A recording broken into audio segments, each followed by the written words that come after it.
Good evening, everyone.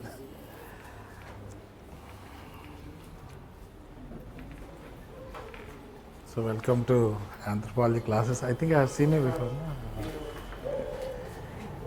So, today we'll try to introduce ourselves and then slowly, gradually, we'll get into the subject. And for online students, just in case if we get disconnected, no, don't worry, the link will be sent again and you can re-log in. Sometimes it will take a couple of days to get stabilized. So online students, switch on your cameras, and just in case if you get disconnected, no, so don't worry, a link will be sent and you can click on the link and join again. Yes.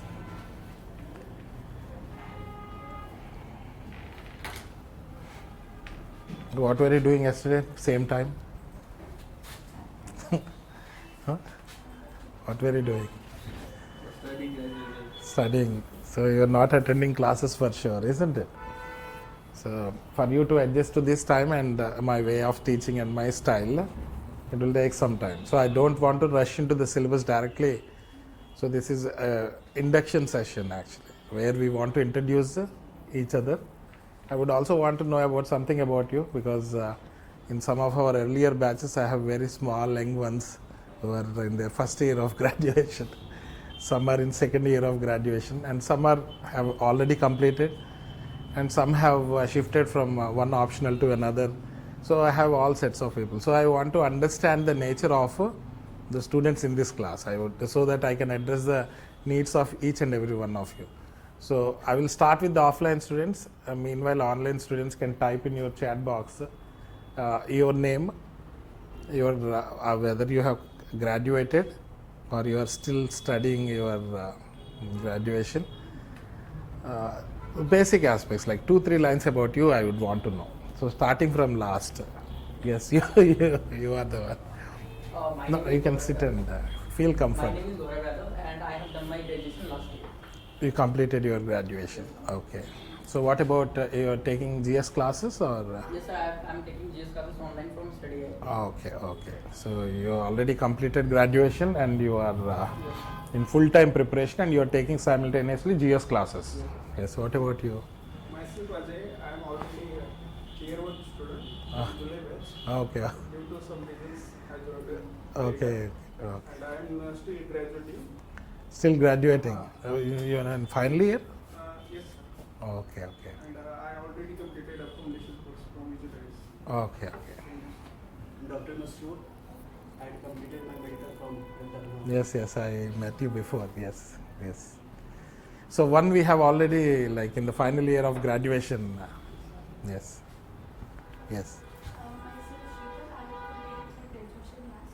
You completed your graduation.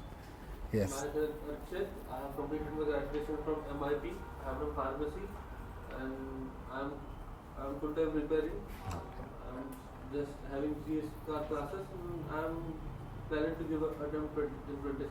Okay. So 2 students are there who are taking their GS classes simultaneously along with this one. Yes. You are also taking simultaneously. Okay. My name is Preeti and I'm graduating in last third year. Third year you are. Okay. 2 third year. I'm Purvi and currently I'm studying in third year. Okay. Or I'm just starting with this optional. Okay. And what about you? Your History student. okay, history. My name is Vijetha and I graduated and now currently I am preparing from Vajiram. Okay. So most of you have graduated and some are in their final year of graduation. So almost same level, isn't it? So I don't have any senior. So online students will see. Okay, some students are in their graduation also. Actually, my eyesight has become poor, so I am not able to see properly. Second year graduation, third year graduation, then yes, some have graduated, and I think more or less we have students in the third year or final year, and then we have students who have graduated recently. More or less, I think you are of almost the same level, isn't it? If there is someone from first year of graduation, then we have to pay more attention, isn't it? So yes, good. And how many of you are preparing for 2020 6. Archit and Masroor, yes. And what about online students? Anyone preparing for 2026? Me, Anjali. So what about 2027? So majority are in this 2027. So 2026 people don't get pressurized by the exam. If your foundation is good, you will automatically perform. Foundation is weak, then you fall into a vicious cycle.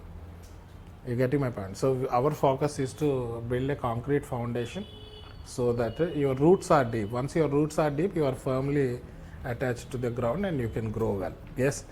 So 2026 people don't get pressurized at any time. Right after 1 month, don't think when my syllabus will complete. It will definitely take 4 to 5 months. There is no doubt about it. Sometimes even later also.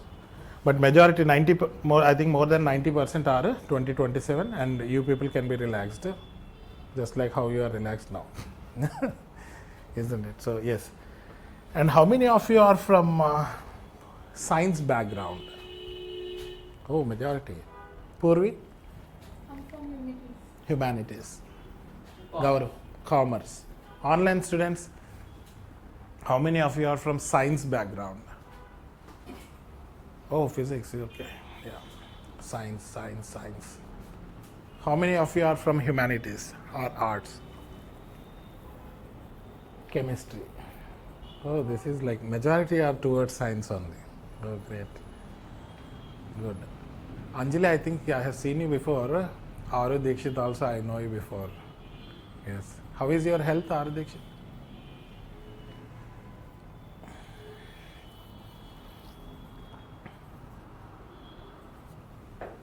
Okay, good.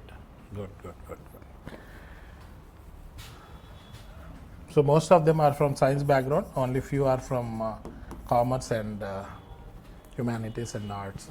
So don't worry, we will when we enter into biological anthropology, I'll pay more attention. So that is why this particular understanding of the nature of the batch, because every time we have different sets of students and every batch is different, every individual is different, everyone's learning capabilities are different, everyone have their own comparative advantage in some places, some learn quick, some learn slowly, and it is not uniform across all the topics and all individuals, isn't it? So everything, any time in this UPSC preparation, you have to make sure that consistency beats everything, because on the quotations and other things you can see that hard work beats talent. But according to me, consistency beats everything. Consistency means what? Doing the same thing over and over again and not getting bored of the work that you are doing. That means if you should not get bored, you have to enjoy the process. You have to enjoy what you are reading. You have to enjoy what you are learning in the class. If you are reading newspaper, you can't search for the newspaper where an MCQ will appear or what's that. That is only pressurizing you. You have to learn and enjoy the process, isn't it? If you are happy, then obviously your performance will be good. Yes or no? So make sure that you enjoy the process and learn comfortably. If any questions are there, you can ask. Okay. So I understood something about the nature of the class. So I think most of you would have seen the question papers. No? How many of you have seen the previous year question papers of anthropology? Some of you would have seen. Arichit has seen. Masroor would have seen. No? Are no, you also. Only Arichit. What about others? No? Online students, have you seen? GS question papers you have seen?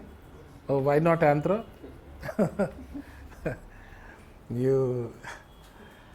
But anyway, see, like every optional paper have two things, isn't it? Paper 1 and paper 2, isn't it? And optional is for how many marks?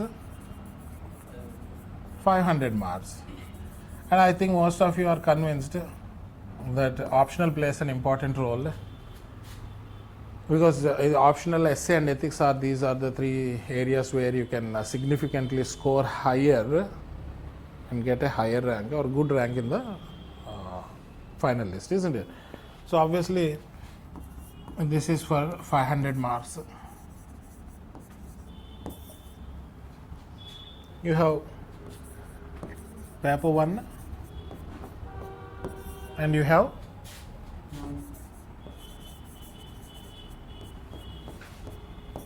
paper 2, isn't it? Almost every optional, paper 1 is general, world perspective. Paper 2 is Indian perspective. So whenever you are learning any particular topic, say for example you take economy, you are reading the general concept and you are applying that one in Indian context in order to understand the market dynamics and other aspects like macro and micro indicators, isn't it? Same thing, whether it is in GS or whether it is in optional or optional across any optional, you have world perspective and general. And it is always important that you study both world perspective and general perspective, like Indian perspective. And you have to definitely study authors from abroad and authors from India. That is how you keep yourself well informed.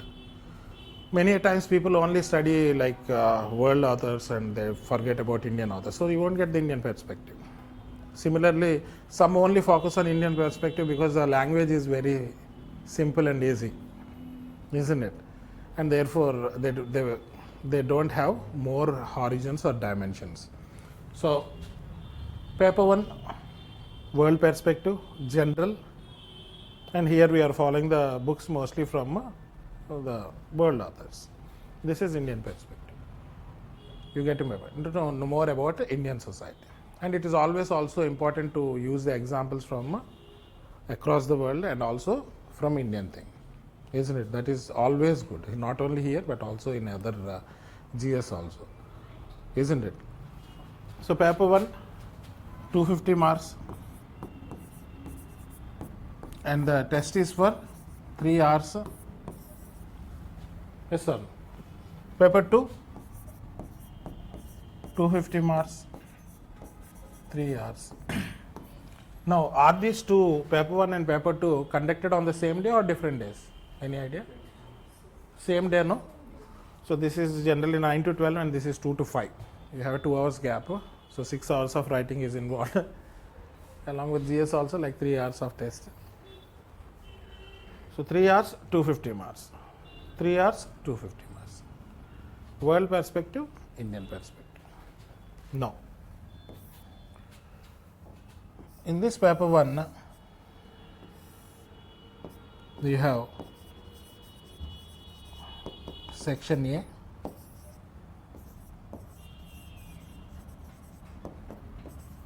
and section B. Same is the case here.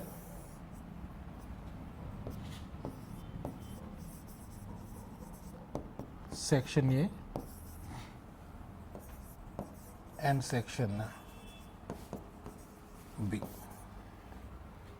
Now, in section A and section B, there are 4 questions. 1, 2, 3, 4, 5, 6, 7, 8, as is the case with the paper 2.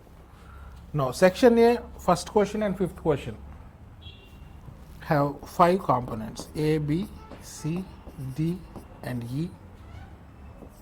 A, B, C, D, and E. Now, each of this component has carries 10 marks. So 5 into 10, how many marks? 50 marks. 5 into 10, 50 marks. And this 1 and 5 are compulsory. You are expected to answer.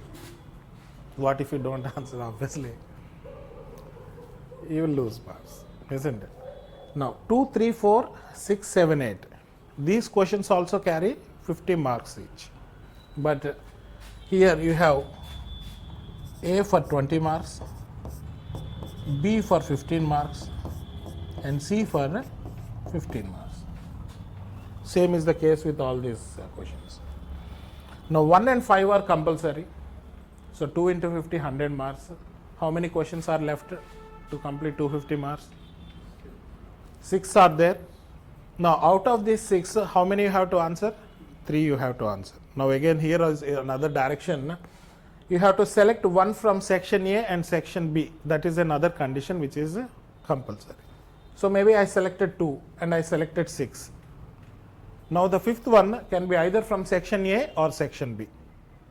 So maybe I selected 7.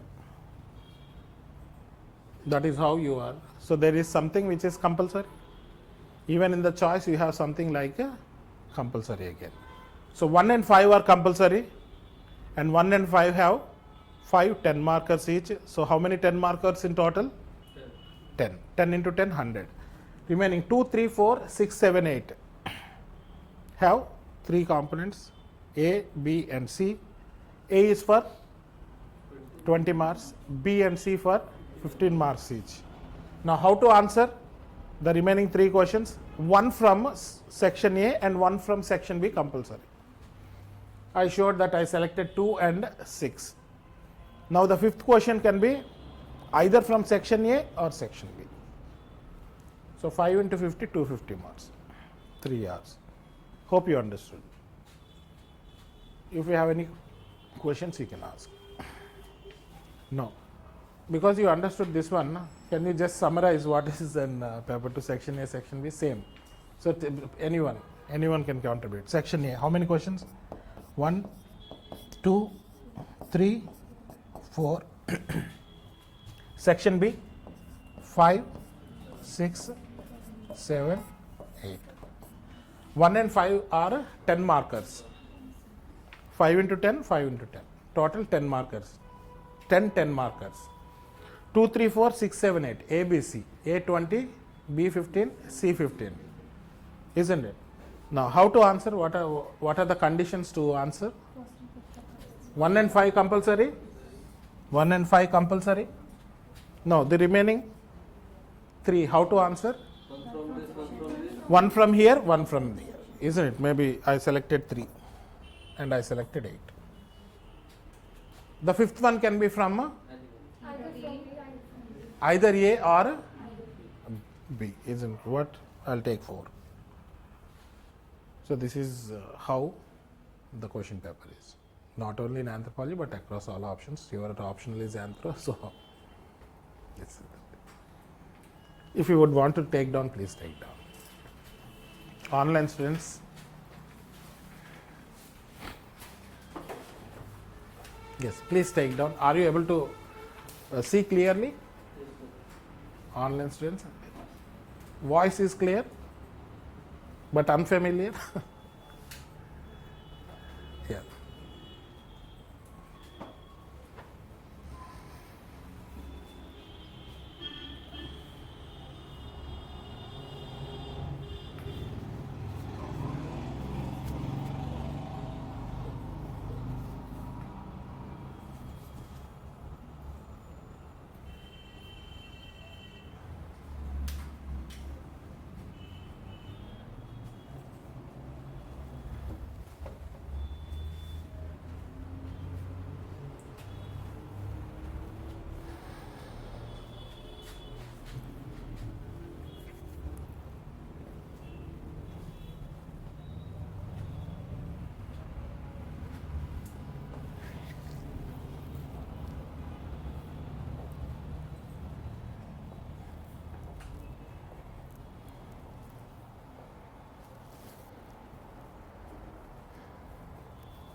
Yes, online students you have written.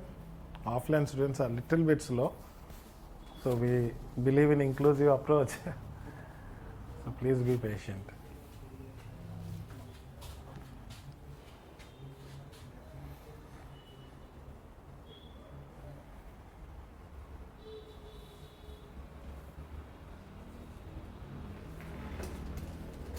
Yes.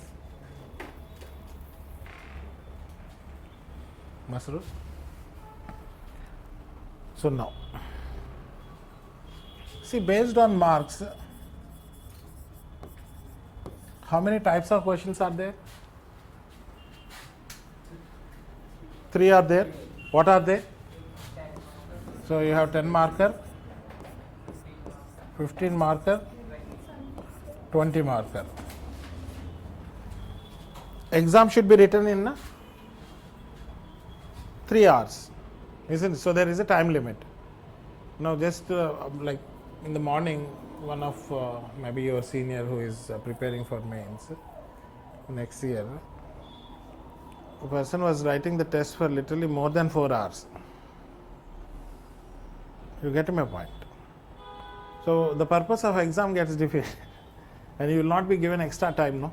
You can't bargain or negotiate with them. And time is non-negotiable, by the way, and is also non-refundable, isn't it? So I have to make sure that you have to write within the time limit. And the biggest determinant for any of the serious aspirant in mains is writing within the time limit. This is the biggest challenge, I am telling you, like time and again you will experience and feel it. So you are expected to write an answer within a particular time. Now, considering 3 hours is the maximum time that is given, so within how many minutes do you think that you have to write 10 marker? You want to do some calculations or you want it a ready-made one? Ready-made answer you want? So 7 minutes. Now scale it up. 10.5, 14 minutes. So please understand and digest this issue. This is the biggest determinant in optional as well as GS and SC also. And how to write within the time limit? Revise multiple times and everything should be on your fingertips. That means you would have practiced enough before you actually sit in the exam. And that is why we conduct regular tests. Regular, daily, weekly, sectional, comprehensive. We are giving as much practice as possible. I don't think any other institute can give that one, because I personally am monitoring all these things. And this is something which you have to make sure that you have to do. And how to run fast? How to run fast? You are sitting and thinking, I'll run fast.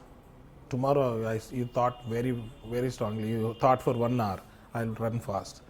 Day after tomorrow again is 2 hours you thought I have to run fast. Will it happen? How would you gain that capability of running fast? Practice. So you have to go to the ground, practice. While you are practicing every day, you will be happy. In the beginning, you will be happy, but after some time, it will test you. How? Physically, mentally, and socially also. Maybe you want to become an athlete. Society will say you will become Usain Bolt or what. Everyone will say the same thing in the beginning, but once the same thing would have been said to Usain Bolt also. But he was a champion. How? Because he practiced rigorously. He had that commitment, dedication and will to succeed. Same thing happens with you. After 4 months or 5 months, your parents, your neighbors, friends, everyone will ask, "Mera beta or beti kab banega?" Yes. Huh? Isn't it? Same thing, social pressure. Mental pressure, because you are taking lot of information. Almost everything under the sky. Isn't it? If anthropology is not enough, you are reading history, polity, geography, economy, environment, science and technology. Current affairs is a never-ending process. Yes or no? So you are studying a wide variety of subjects across so many disciplines. So mental pressure also will be there. Isn't it? If you are studying for non-stop 6 hours or 7 hours, slightly you get headache. No? If you don't get, then you have good stamina. That's a different thing. I also get. So what you take a break and then come back and sit. If you take a long break, day is wasted. If you take days of break, Week is wasted. If you take weeks of break, month is wasted. If you take months of break, next year. The more you take breaks, the process is going to get delayed. Yes or no? Do you agree or not? So make sure you, again, as I said, work consistently. You will have social pressure, you will have mental pressure, physical pressure also will be there. Because many of them ignore their health by improper dietary habits, sedentary lifestyle. That means not exercising or not walking or not spending your time in nature or meditating. As a result, what will happen? Your physical aspects also. So what you have to do? You have to make sure that you deal with the social pressure properly and also have a healthy social contact. At the same time, physical pressure by proper dietary habits, exercising, and mental pressure, the stamina to read only comes through spending significant time. In the beginning, you may not have that capability, but as you work, you will gain that capability. You get my point? Everyone who succeeded underwent same process. It is not that directly they got first rank or second rank. Everyone went through the same process. But whoever are consistent, patient, dedicated, committed, they definitely went through. So time is the biggest limit, biggest constant here. And how to write faster? By practicing. I have given you the example of running. How to run faster? By practicing. So same here. That means right from day one, if you try, okay, I will try to write within 7 minutes. In the initial days, maybe you may take 10 minutes, 15 minutes, or sometimes 20, some half an hour. It is all quite natural. Some even take half an hour for 14 minutes. This 20 marker. Some may take 45 minutes, but it is natural. If you would, in the beginning only you can write within 7 minutes, then I don't think there is any need of me. What do you say? Yes or no? So together we are working to make sure that you write an answer within the stipulated time. Isn't it? Now this is the first determinant and this is the biggest determinant according to me. Now after that you also have certain constraints or limitations with respect to the words. Generally this is in just about 150 words. 150 words means how many lines you can say? Like 15 lines maximum. Usually students will write 9 to 12 words per line. Because always it is advisable to write in simple sentences rather than complex sentences. So considering you are writing your answers in simple sentences, each sentence consisting of not more than 9 to 12 or sometimes may vary. Considering 10 as an average, how many lines you have to write? 15 only you have to, 15 only. 15 only you have to write. But again here also there will be several challenges because you have studied more. Maybe for 150 words you have 1000 words, maybe 2000, maybe you are in a situation to write an essay out of it. Will you keep writing the essay? You won't write because it is not feasible. So the best 15 points you have to select and you have to write. That means you have to prioritize. Isn't it? Say for example, you have from 5:30 to 7:30 you have class. Maybe one of your childhood friend has come from your hometown. Now the person is asking you to come to movie. What will you do? Don't say, okay, I'll go to movie, which most of you people will do. But you will most probably come to class. Why? You have prioritized your goal over your friend. Same thing here. You have to prioritize the best points while you are writing an answer. If you write everything you know, again, it is delayed. So best 15 points. How do you develop, how do you know that these are the 15 important points? How do you know? Because when you develop maturity over the subject, when you understand deeply, when you have that clear-cut understanding, the basic concept, if it is clear, you automatically know that these are the 15 points which are important. or these are the points which I have to prioritize over the remaining ones. So it automatically condenses from 1000 words or 1500 words to 150 words. So what you have to do here, if it here it is practice, here it is prioritize. That means you have to sacrifice some of your learned content in favor of adhering to word limit. This is the second biggest determinant. Many students know, I know all the answers, sir, but I could not write, I could not concise it. You have to practice, you have to learn the art of concising, isn't it? And a solution to it is writing in points, 10 points. Introduction, 25 words, conclusion, 25 words. So generally who are coming from science background or this technical or professional backgrounds have the habit of writing in point format. That is their strength. But students coming from commerce or arts or humanities, their strength is writing in paragraph format. Both of them are equally good. It is not that you are writing in points and you get more marks. Someone writing in paragraph only will get more marks. Both are myths. Both are myths. You get my point? So make sure you prioritize. This P is for practice and this is a prioritize. So scale it up, 225, 300, not more than. Another margin of maybe plus or minus 20, plus or minus 25, plus or minus 30, maybe. But you are expected to write within this word limit. Writing more, if you write, say for example, for 150 words, you are writing 300 words. There are chances, and most probably in the recent time, they are giving you negative marks. You are being given penalty marks. So why to write more and invite penalty? Adhere to what they are saying. Yes or no? So never write too less, writing below 100 words. You have definitely missed some points. Maybe writing 20 marker in just 10 lines may not be appropriate. So you cannot write too less, you cannot write too much also.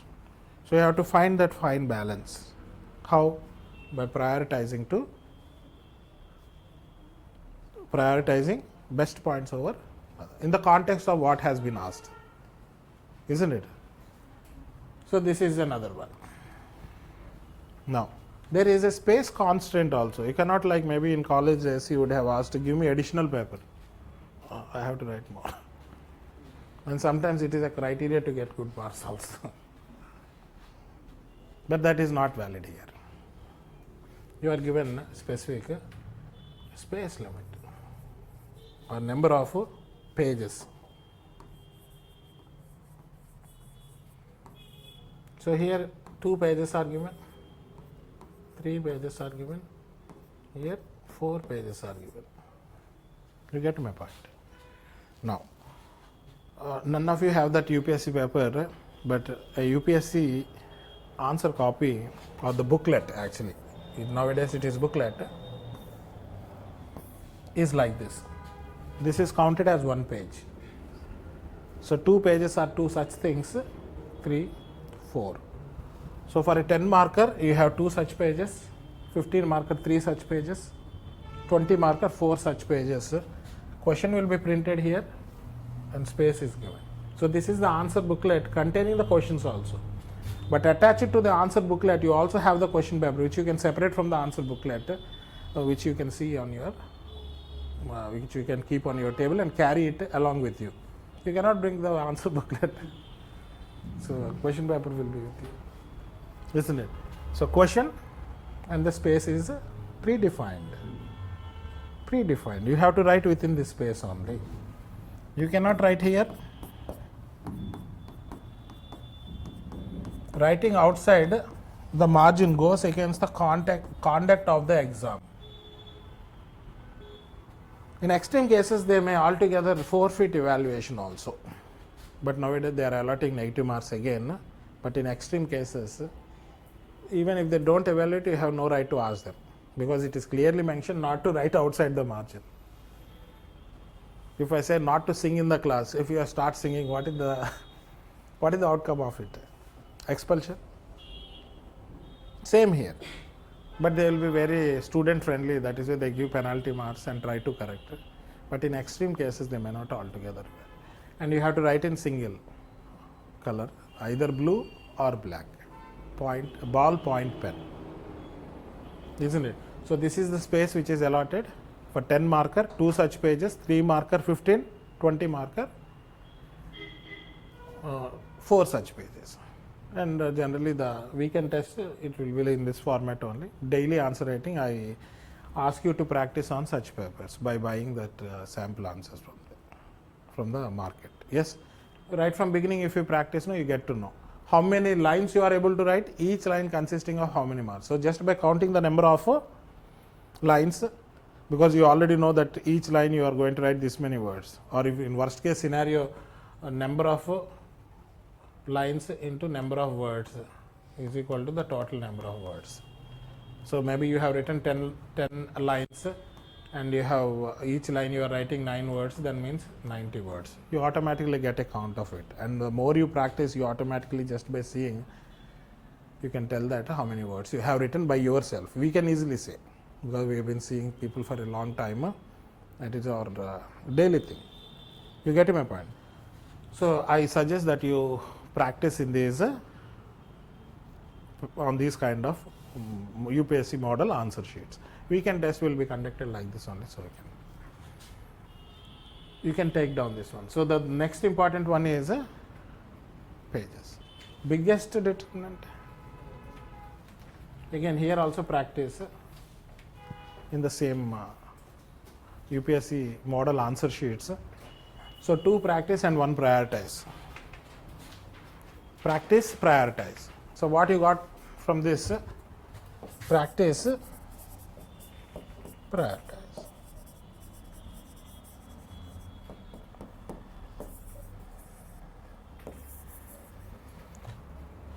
In simple words, this will help you to adhere to this time limit, word limit, and space limit. Yes. Please take down.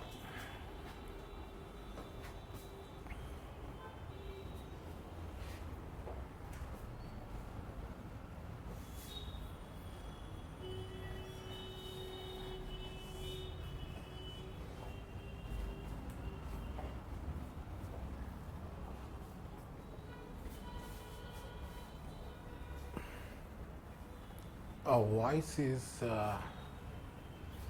cracking. Oh, I'm really sorry. Maybe I'll just ask them.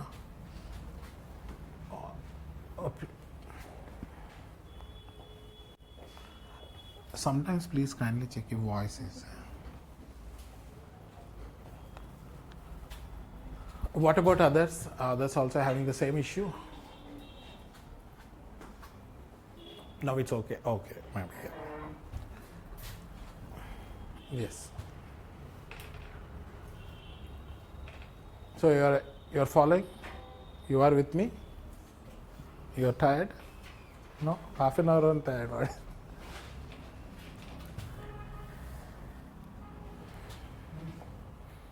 So far we have seen how the question paper is, and the different types of questions, and some basic aspects related to how to answer these, and then what are the determinants in writing answer, isn't it? So now,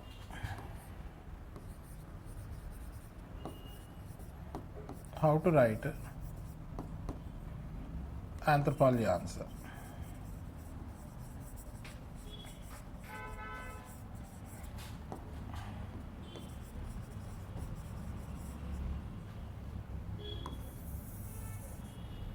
See, carefully understand what I am discussing here is the ideal one. Sometimes we may use all of them, sometimes we may use only a part of them, but these are the general aspects related to how to write an anthropology answer. Like even in GS you have an introduction, you have something like body, and then you have conclusion.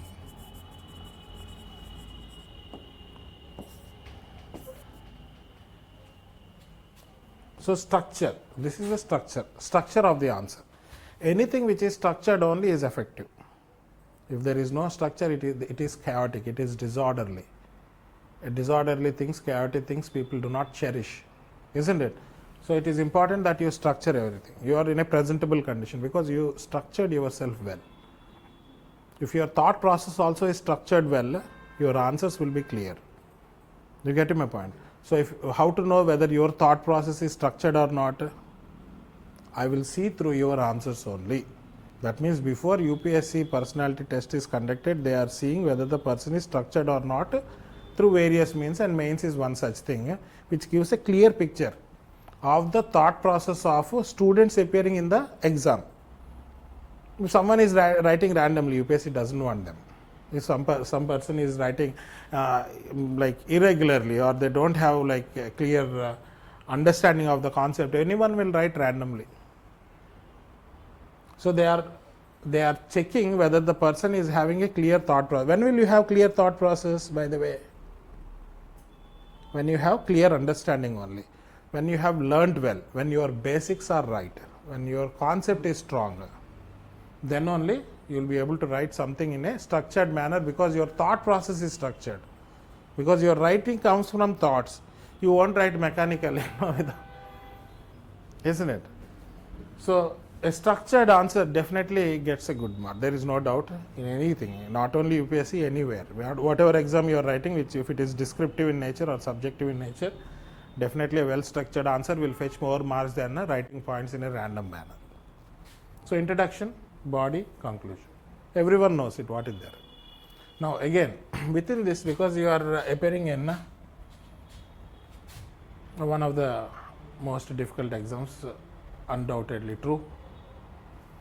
So we would want some kind of professional writing rather than a substandard way of presenting. So in both introduction and conclusion, never paraphrase or rephrase the things which are given in the question. You get my point?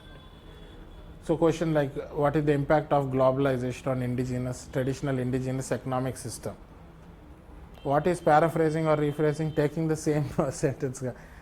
The impact of globalization on traditional indigenous economic systems is, you are writing. So introduction you have is rephrasing, it is paraphrasing.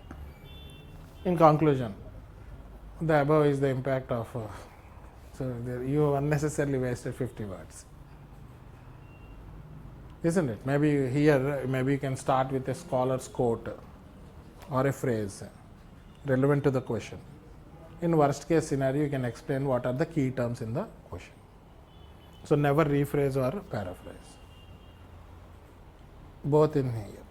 Particularly in both introduction and conclusion, negative tone, sarcasm,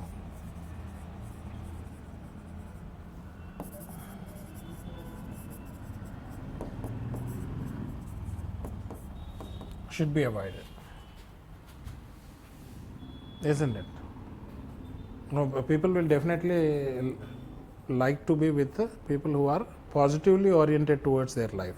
If every time some person is saying negative, 1 day, 2 day, 3 day, 4 day, 1 week, 1 month, definitely you will abandon the person, because the person is always speaking negative, and the person is most likely to corrupt your attitude also. So people like even UPSC doesn't want negative people. Like if they are seeing only negative things in the society, or negative things in the administration or governance, or negative aspects of economy only, then they cannot see any kind of, or they cannot take any measures to improve the process, isn't it? It is a universal fact that corruption is universal. In India it is deeply rooted, but how all of you are preparing for UPSC and want to enter into a corrupt system. But even in spite of that, you are seeing a brighter side of it. Yes or no? So in the beginning everyone is positively oriented, but some, because of experiences or some other things, people become negative. So they don't want people like this. If a person is negative or sarcastic or pessimistic, they will just become a whistleblower. They will waste their tenure without actually substantially contributing to their position or to the public, isn't it? So they don't want this one. So I don't. Next, particularly in conclusion, make sure, depending on the question, you are a visionary or you are positively oriented towards the life, maybe suggestions or relevance or way forward, depending on the demand of the question. You get to my point?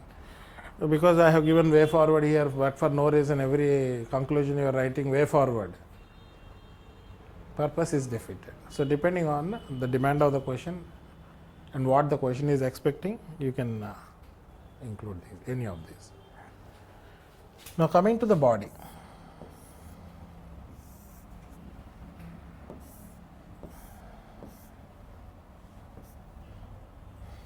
So maybe, as I said, you can write some definitions given by various scholars or quotes or phrases, or in detail explain the keywords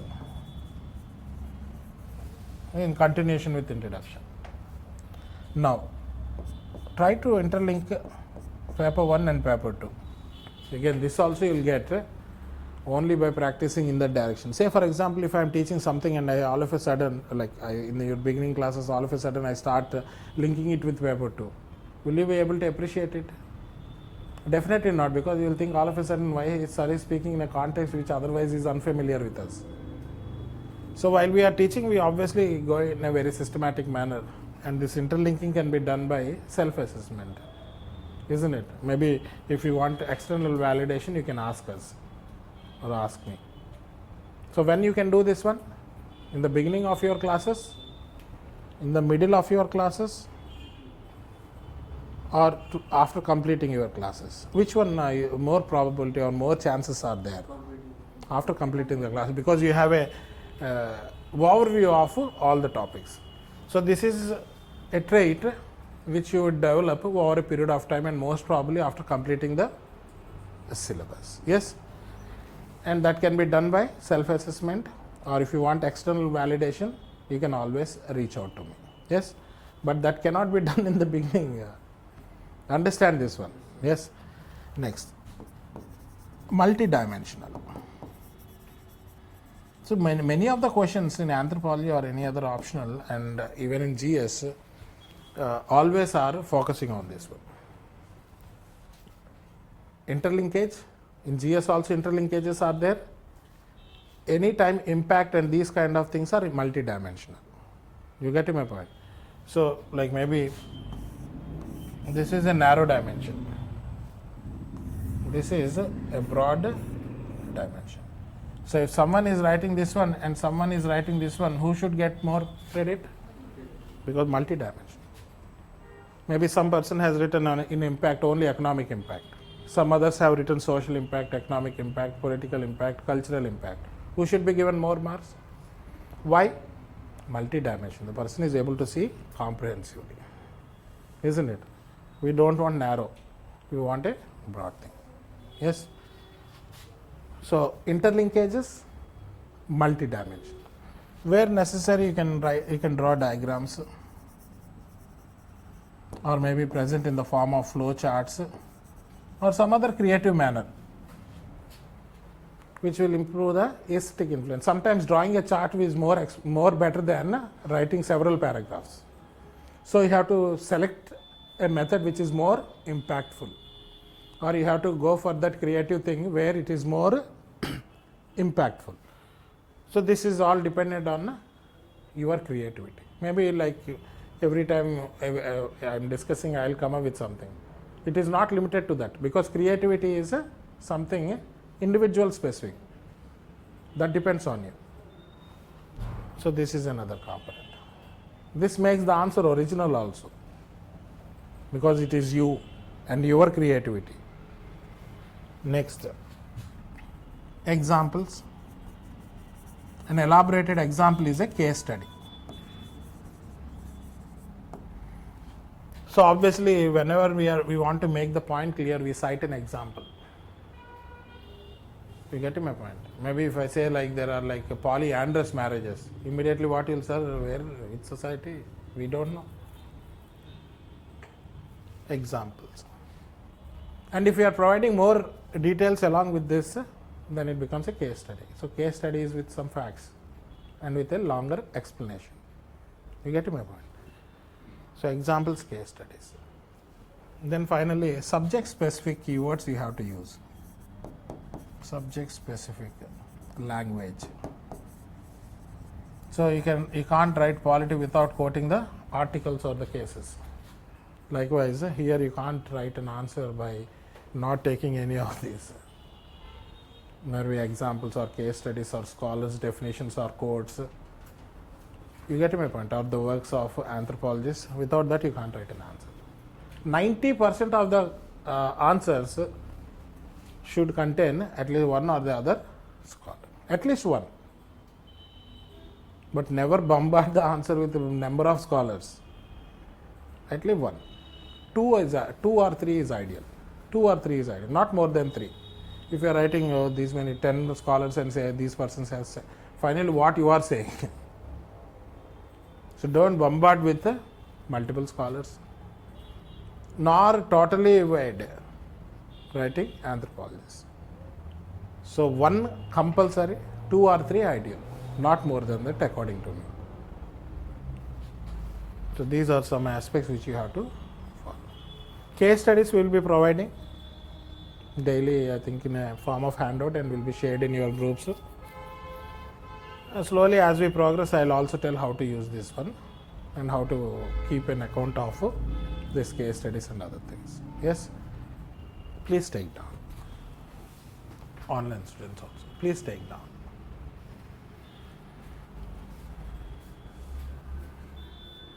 Priyanshu and Priyanshu, yes. See, online students' camera, you have to switch on for sure.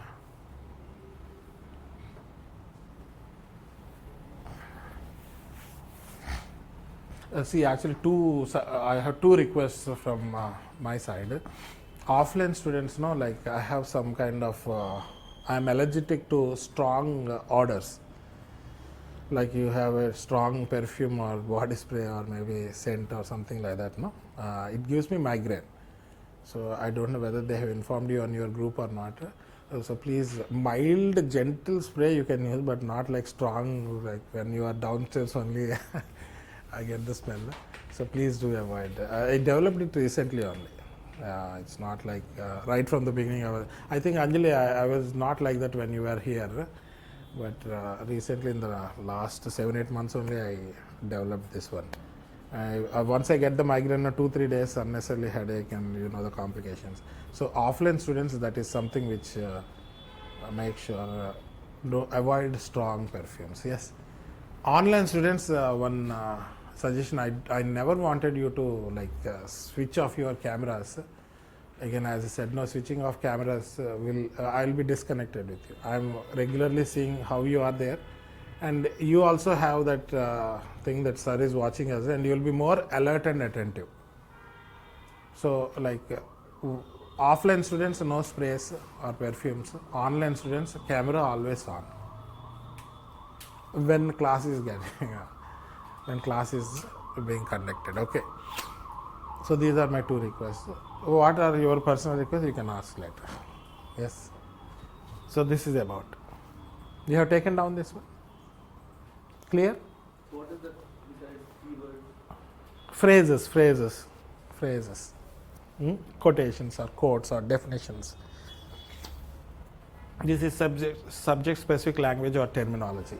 Yes. So there's some basic aspects we are seeing. You are able to understand what I am speaking, right? Sure. Now, the next important thing is yes, everyone has brought your notes, and some people would be writing on A4 sheets, some would be writing on UPSC model answer sheets booklet only directly. So, how do you make notes?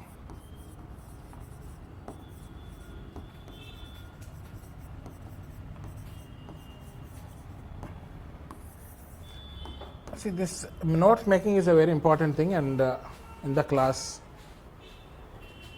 I will provide you information. Like initially I teach. Sometimes I teach the topic completely, and then I will allow you to write. So when I am teaching, you need not copy, because I am giving you sufficient time to write. So it is not like a running notes. Running notes means I keep on teaching and you keep on writing whatever you are able to understand. So here the methodology is I will be teaching, then I will make you write. So till I say write, you need not write, you can just listen. You get my point? So the notes which you are taking in the class will be there with you till you get your service, 1 year, 2 years or 3 years. So when you are making these notes, make sure that this you are seeing for a long term.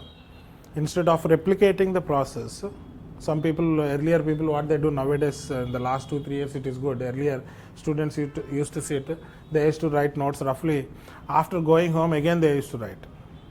Or maybe after their course is completed, then they used to again start making notes. What is this? Then why did you attend the class? What is the need of me? Why to duplicate your work?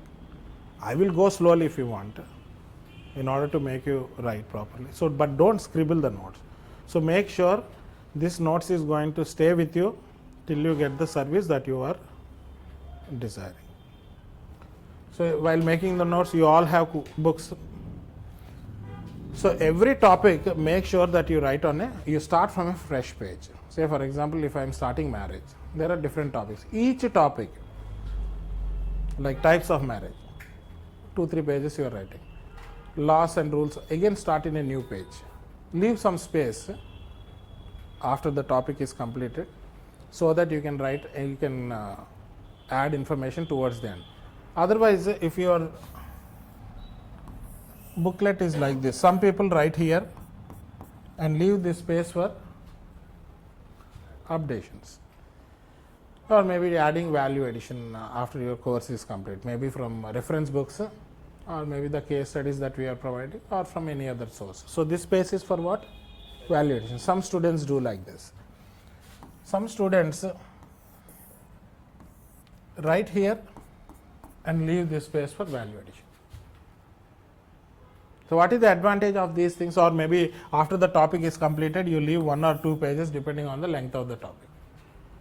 So one notes, your basic concept, class notes, in the same notes your value addition also is done. So you need not refer multiple sources. One book or 2 booklets or 3 booklets or 4 booklets is the final thing. You get my point? But after the classes, or if you are writing the notes again, then doing value addition, it is duplication. Instead of that one, what you can do, you can revise the same thing 4 or 5 times and practice 2 or 3 times in the time span in which you are preparing the new notes. You get my point? So notes is done here, upgradations you can do after the course is over, isn't it? And then this will be the final source. The same thing you are reading over and over again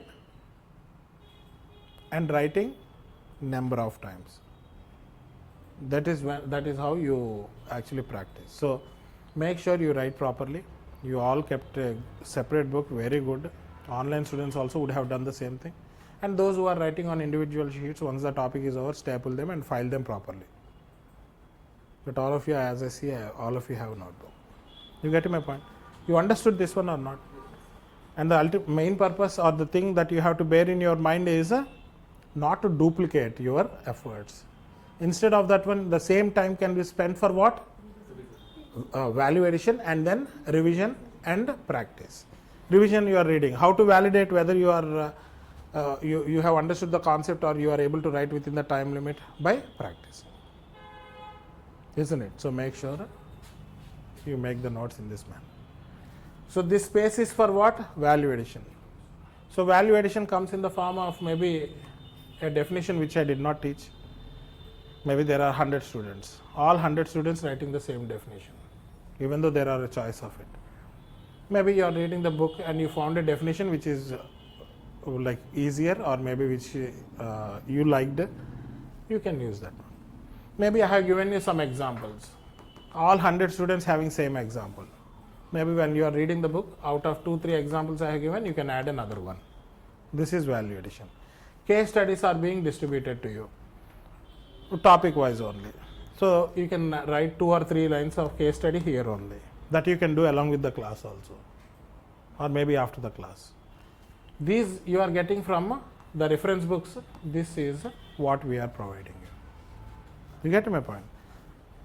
So this either simultaneously you can do, or after the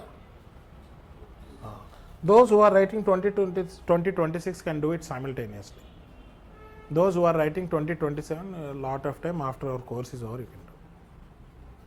Clear cut? So make sure you follow this one, and this is how you make the notes. So I'll teach the topic, and then I'll give you time to write. So while I'm teaching, you need not write the notes, because I am telling you please write. And you are writing it clean, neat, and preserving it for the days to come till you get succeeded. Don't duplicate the process, or don't duplicate your efforts, and give that time for answer writing practice. Yes, clear? So these are some aspects. Now, attendance.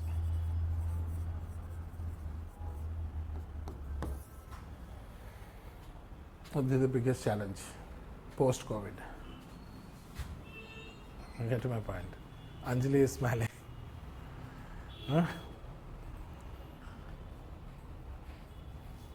Very important for me. Very important for me. Not only for me, for your parents also. Maybe for your teachers in your schools and colleges also. For you also. Yes or no? Maybe in this age you are a little bit young, you may not understand the importance of it, but as you grow older, it will become more serious and serious. You get my point? Only one exception of you not attending the class is when I am absent. Simple thing. Maybe I went to some place, or maybe I am not good, or I have some. Only that day you have to be absent. But when I am here, it is expected that you are also here. You get my point? So this is, I want 100%, and this is, as I said, no, post-COVID, I am facing problem with almost every batch. Gen Z, and that to COVID, work from home, learn from home, learn as you wish, learn as per your convenience. This will not work for learning, nor it will work for work also. You get my point? So 100% attendance I want. The more regularly you are attending, the more happy I will also be. And I definitely, some kind of bias will be there, no? Maybe in your schools and colleges you have seen teachers biased towards some students. For what reason? Maybe because of their sincerity, attendance, behavior. Same thing applied to me also, no? So any teacher will develop that special bond and will take that extra efforts when the person is having 100% attendance, adhering to what we are saying, following our methodology, good manners, behavior. Yes or no? No? Yes. And three members are always important. Whether you accept at this stage or not, at least after 4 or 5 years or 10 years, you will definitely accept father, mother, and teacher. Yes or no? So you consider not only here but other teachers also in GS also, because they are teaching you, they deserve your respect, and they also deserve like a polished way of behavior and manners, isn't it? And you can't be rude to your father, you can't be rude to your mother, nor you can be rude to your teacher. Yes or no? So give them their due respect by attending the class. Yes or no? So 100% attendance, Only say, for example, exceptional cases, maybe you are not keeping well, maybe there is a marriage in your house or an occasion to be attended. Oh, no problem. You have backup. You have backup, no? Isn't it? The recorded class you can watch. Maybe in next batches also you can come and attend. And I think we have given a validity of 3 years. Enough. What is there? The same batch you can listen for 3 years. Yes or no? But the learning gets compromised. If you are infrequent, if you are not frequent to classes, your learning will get affected. Maybe I taught marriage, I taught family, kinship you are absent, economic organization absent, political organization, you came to religion. What? Maybe I am teaching theories, I taught evolutionism, classical and neo. You did not hear this one. How will you appreciate this one? Okay, I can make you understand, but that is not the way, no? Maybe you did not listen to diffusionism, then you started listening to functionalism. Then you did not listen to structural functionalism, then you started listening to structuralism. Yes or no? So 100% attendance I want in terms of classes. For unforeseen circumstances, you can listen it on a later day, but again, when you are attending the class next day, by the time if you would have completed that class, that will give you good connection, isn't it? So attendance 100%. Now you are saying everything. We'll see how many days this will continue. And you should also understand one thing. In the beginning I said consistency. What is consistency? Doing the same thing over and over again and not getting bored of what you are doing. And boredom is common for me. I will also get bored.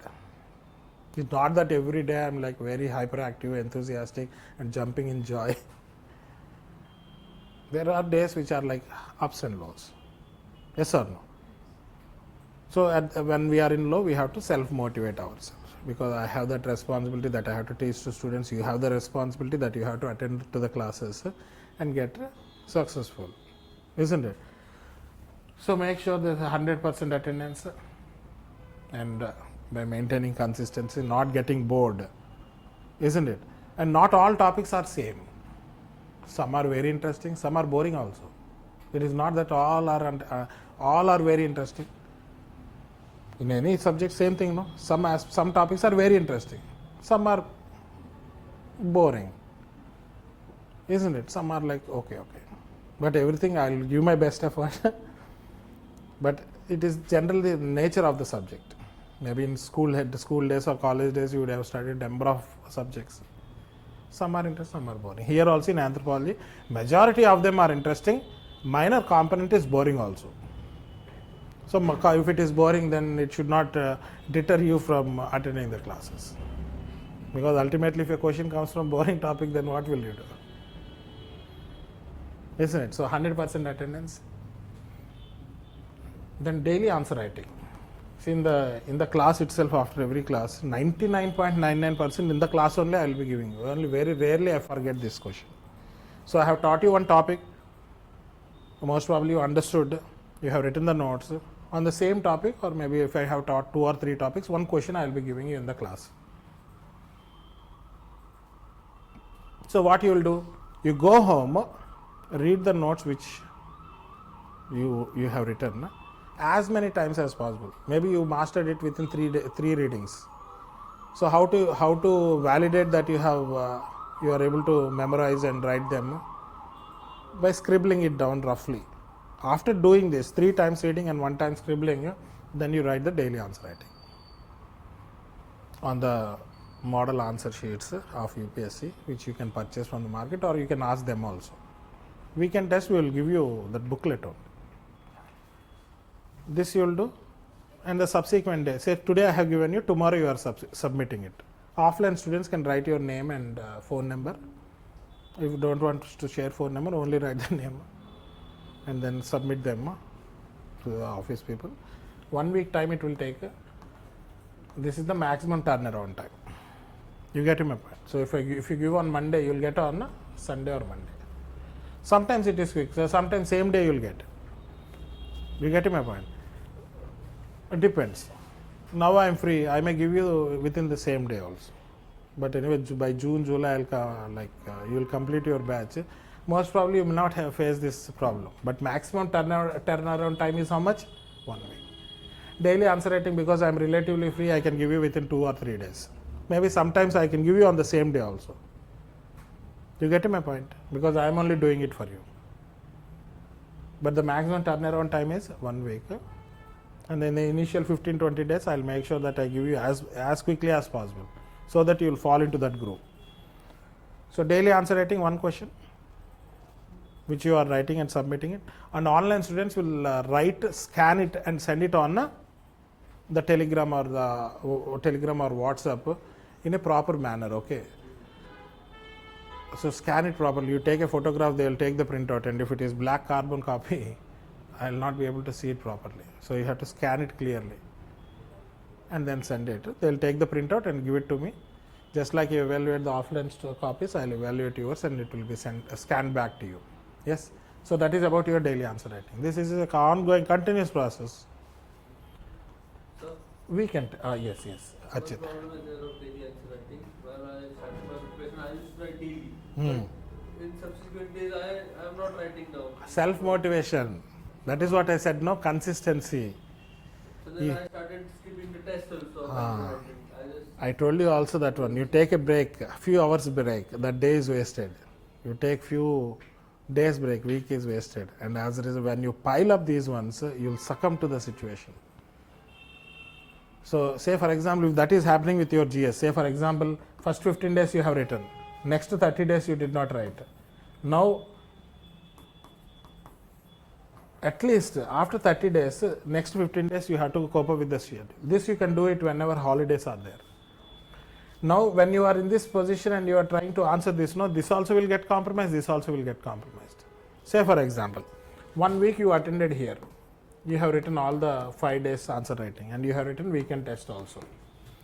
Second week, maybe for some reason there was a function in your marriage, you are absent for the entire week. So neither you did daily answer writing nor weekend test.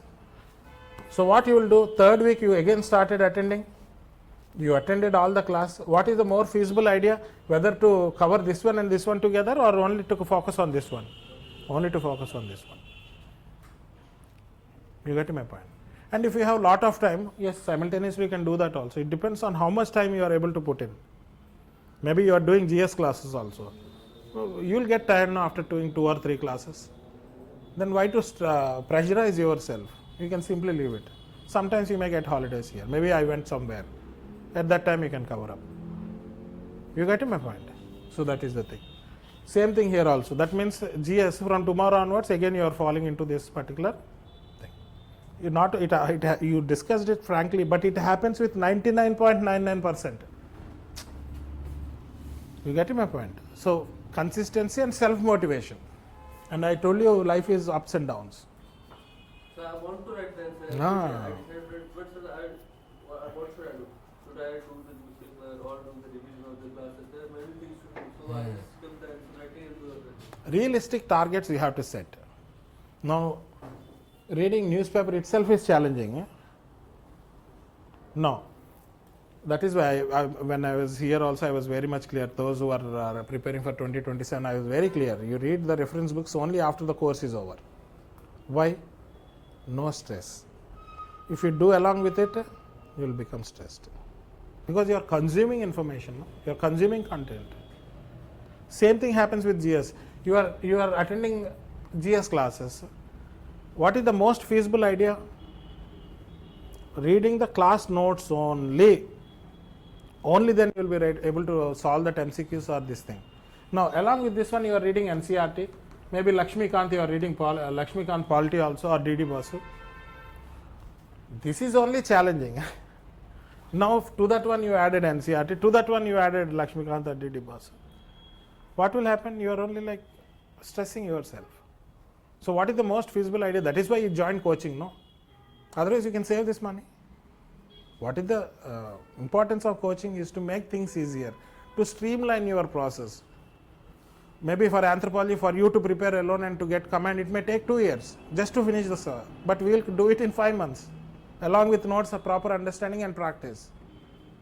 The same thing with GS also, no?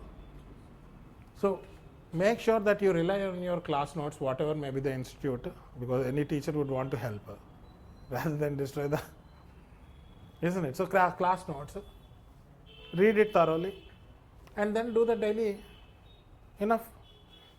Remove NCERT, remove reference books. NCERT has become a FOMO for everyone. Oh, everyone, but depends, as I said, no, like 90% of students come to UPSC preparation not having a proper platform. Like they don't have prior knowledge. Many of them think, okay, if you go to coaching, it is done. But after coming to coaching, you'll understand, oh, what are the situations. Now you have so many sources, so many people to speak with, lot of information, so many sources. Now every source is good. NCERT is something which is not to be missed. Ideally, those who are entering into GS preparation should complete NCERTs first. And 90% of the students who are preparing for UPSC and taking coaching would not have done that first. 10% of students are there whose parents are bureaucrats, or maybe whose parents are like have some prior knowledge. They are training their children like that. So before they come attend the classes, they are already done with the NCERTs. They are maybe are already done with Lakshmikant, or they are Uma Kapila or something else like that. Now they will catch things quickly. So this is something which is missing, and the point where people are missing this one is because of this social media only. One person will come and say, 1 year I have cleared, I did not read anything, I got first rank. One teacher will say, I can do miracle, I will make you an IAS officer. How will someone make a person? The 12th fail, there's so many things which are actually killing the reality, which is hiding the truth. They are simply saying that things are very easy. How can anything be easy? If something is so easy, then why will it be time taking? Then everyone should do it. You get my point? So, as I said, 90% of the students doesn't know how to approach this exam. So the first step that they take in general studies, particularly anthropology is like closed circle. I can correct you anytime. General studies, so many teachers will be there. The connection that you have with me, I think hardly you will have that much of connection with any of the GS teacher who is teaching you. You get my point? Because I am seeing you every day, like sometimes I can even address your issues outside this one also, isn't it? Like maybe with respect GS or something. But such a kind of rapport you won't find there, because you have a variety of people, isn't it? So people are hiding the truth, killing the truth, not showing the reality, and as a result people are succumb. 90%, as I said, don't read NCERTs, and then they start preparing, thinking that coaching institute will do miracle, particularly in GS. NCERT is something which you can read by yourself. Okay, anthropology is like, well, more in depth than general studies, but otherwise NCERT you have already read them, no? So before getting into coaching, it is very important that NCERT, maybe to your juniors you can say, whoever wants to come prepare for this thing, no? Make sure that they read their NCERTs by taking some time. To complete all NCERTs, hardly I think it will take 6 months. After that, if they come to coaching, it will be better. Otherwise, coaching should take such a methodology where they teach everything in a proper manner. Nowadays, 2 years courses have come, 3 years courses have come. Maybe sometimes like 10 months have stretched to more. So some people are teaching NCERTs and they are teaching the higher version, advanced, basic and advanced. So you have to see which course is probably suiting you. So basics are something which have to be otherwise covered by the students' NCERT. The same rule doesn't apply to any optional, because optionals are a close-knit group. Like institute like us, like hardly we will have maximum capacity of 60. So for me to monitor 60 is easy. For GS classes, you would have seen 400, 500. You getting my point? And a variety of teachers are there. You are seeing me same for 5 months. Maybe till you succeed your course. After your GS coaching is over, no teacher is going to meet you, particularly from big institute.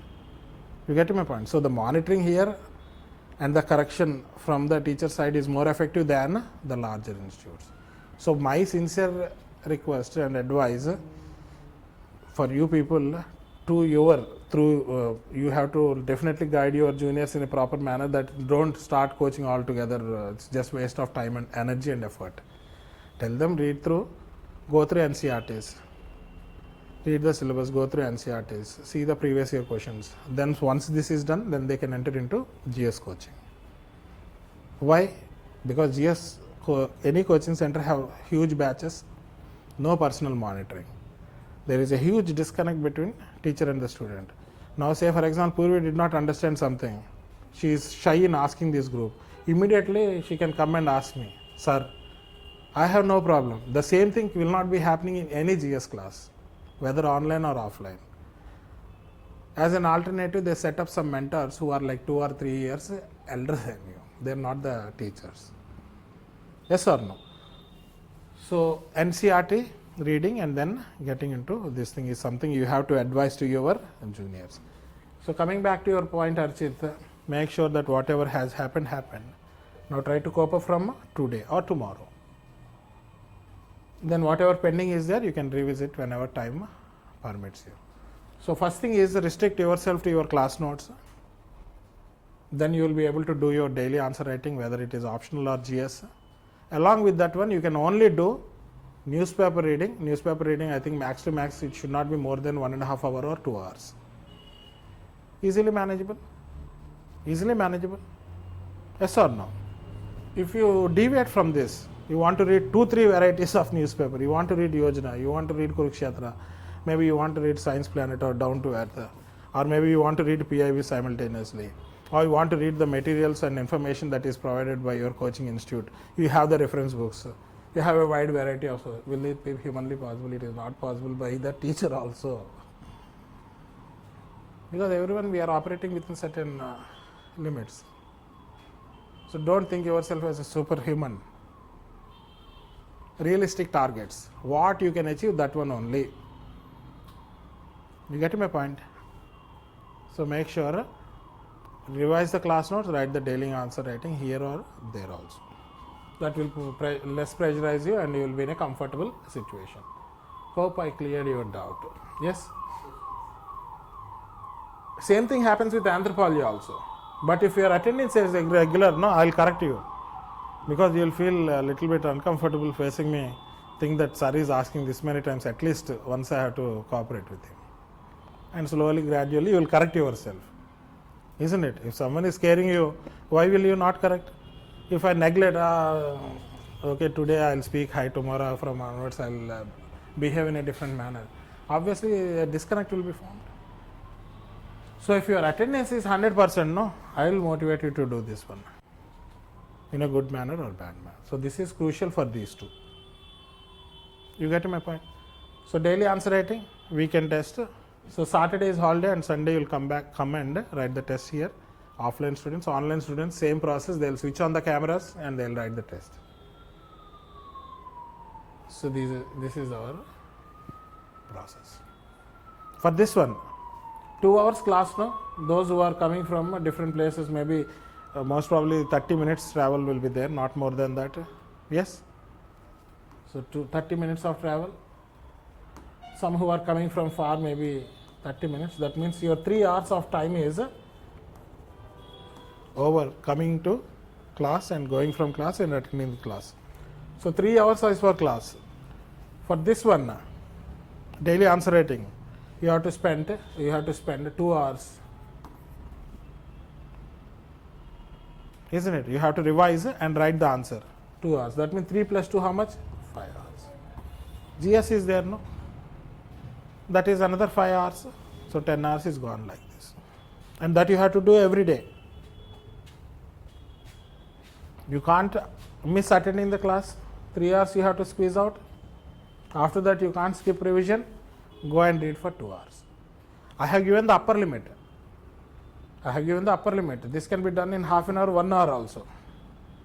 If you do on a daily basis, it should not stretch more than 2 hours. Isn't it? Optional, more weightage. 50% of the time you have to give to optional. Even 60% also. But considering 50% you can give. So 5 hours you have here. GS also You have to do the same thing, isn't it? If this is done, your basics are clear. This you have to do it at least once, now or later. If you do in the beginning, because all of you are doing graduation, you have that stamina. Those who just completed graduation also have stamina. If you have 4 or 5 years break, then only that stamina will come down. But good thing is all of you are recent graduates or those who are pursuing graduation. So you have that energy. So in the beginning 1 or 2 years only you get your these things right. 1 year it will take for GS in this one. So 1 year if you work hard, second year you can give a best attempt. Like those giving 2027.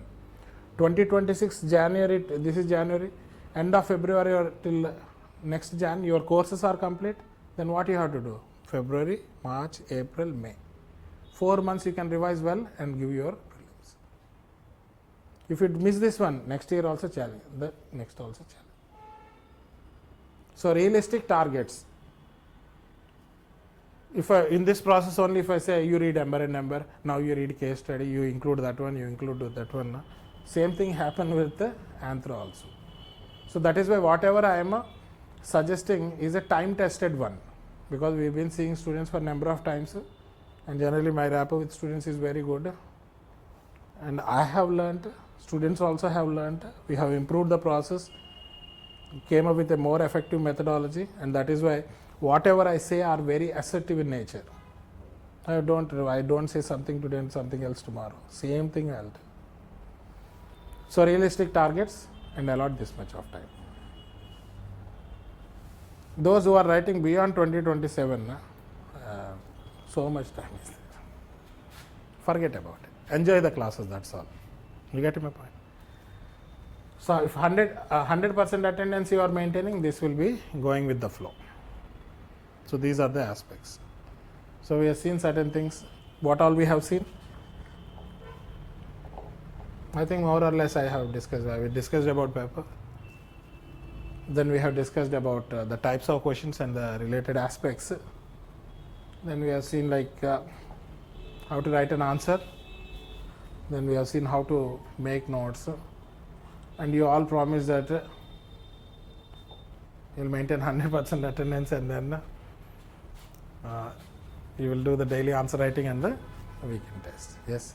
Any problem with respect to teaching or understanding the concept, or any other difficulties you are facing with answer writing or anything, I'm always available, and you are also always welcome. You get my point? So this is about it. Tomorrow I'll start meaning and scope of anthropology, and I'll finish that topic. Yes. And tomorrow I'll let you know like how do we proceed with the syllabus. So it is just an induction, making myself familiar with you and teaching you some basic aspects, and most probably you would have got familiar with me by now. Yes. So tomorrow we'll get into anthropology, meaning and scope, and I will also discuss how we will take the syllabus forward. On today's class, if you have any questions, you may ask. Yes, online students first. This time we'll give preference to online students. What do you say? No? Yes. Actually, because my vision has become poor, I am not able to read your names actually. You are able to see? So it's fine now. It's fine now. It's fine. No, names. Yes, online students, any questions you have? No, online students, because first day they are feeling shy. We'll leave it for today. Yeah, we'll ask them tomorrow. Any issues, you can just type in your chat box.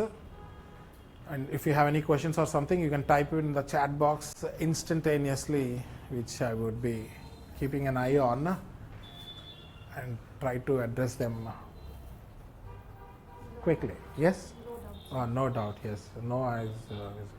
Yes, I'll see you all tomorrow then, online students. Offline students, any questions? Yes? How to make one page of notes? That I'll tell tomorrow.